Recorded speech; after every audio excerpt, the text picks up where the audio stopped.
Hi guys, it's 10:25 in the morning West Coast time. It's February 5th, 2025. We were down here in Roseman, California. I was coming across a story from ABC News. This was yesterday, and I wish I had this. I wish I had seen this earlier, because this would have happened to me a long time ago as well. So there are certain insurance companies out there that probably won't tell you what's going on with your membership package. If there's any changes, they're supposed to notify you one way or another. They're supposed to be giving you coordination of benefits or actually explanation of benefits. If there's anything changed, you're supposed to be contacting their member services to see what's been updated and what's not been updated.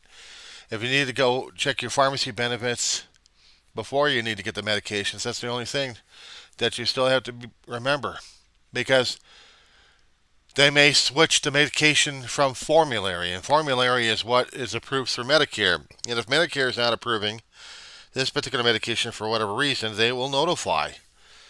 But also at the pharmacies, they're supposed to tell you if it's on formulary or not formulary. You're supposed to understand. That's the hard thing about it, medical insurance. They use so many damn terminologies. It's frightening. They use terms that drive people crazy. What's formulary? What's that? Well, what's covered by your insurance? No, worse than that. What's that? It's also authorized and covered by Medicare. If you're an older fart, you need to know what's on formulary. Or if it's not, you ask. But the problem is, we don't know enough. We're not doing it enough. We're not doing our own due diligence and checking on our medical insurance. I used to work for an insurance company for a while.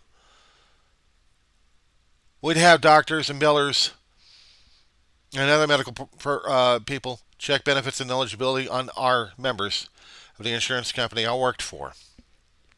And we would have to tell them whether or not the benefits on formulary or not. And if Medicare was coming through, we needed it to be updated. So we would have updated the members. I dealt with the doctors and billers. I didn't deal with the members, but indirectly, I was working with the members. Indirectly. The verify HMO benefits or PPO benefits. And PPO was the worst when it came down for stuff. Now, I didn't work in the formulary. I didn't work in pharmacy. I wish I had.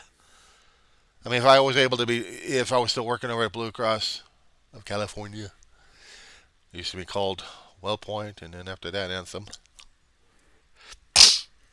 I would have been working in the pharmacy. It would have been a nice place if they actually had it open up and close by to the home.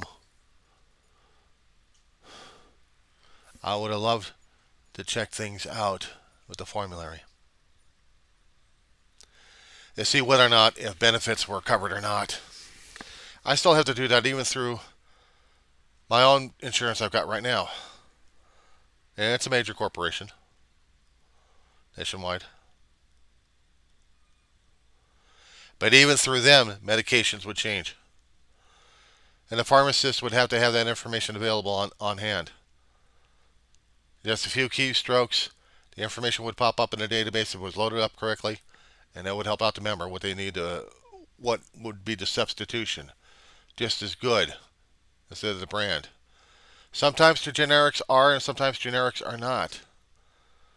When it came down for asthma medication, it was always changing. Even when you're on a county Medicaid and you were going through Medicaid and different programs, the pharmacist at the Medicaid, the pharmacist there would have to keep track of what was formulary and not formulary. What seemed to be a good prescription for one name, another name would be almost just as good. It's hard to keep track of this stuff. The youth think they can just blase. I had to tell these youth, you have to keep checking things out. You're so damn hot on the keyboard, use the keyboards and check the information out. If not, use your vocal skills. Use the thing called a phone and contact if you have to. Contact the pharmacy. There's still going to be a shithead about it. Change pharmacies. Or check with the supervisor. Or if you're really going to be having a burp your ass, walk down there or get to your closest pharmacy that you're dealing with and deal with the supervisor. Your medication, your life. You've got to take initiative. You've got to take control over it.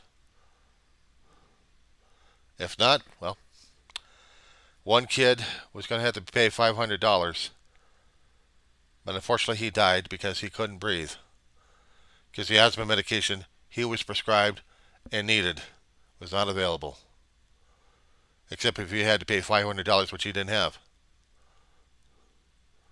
Think about that one, because I'm going to be posting this particular story to this little video crap I'm putting out right now.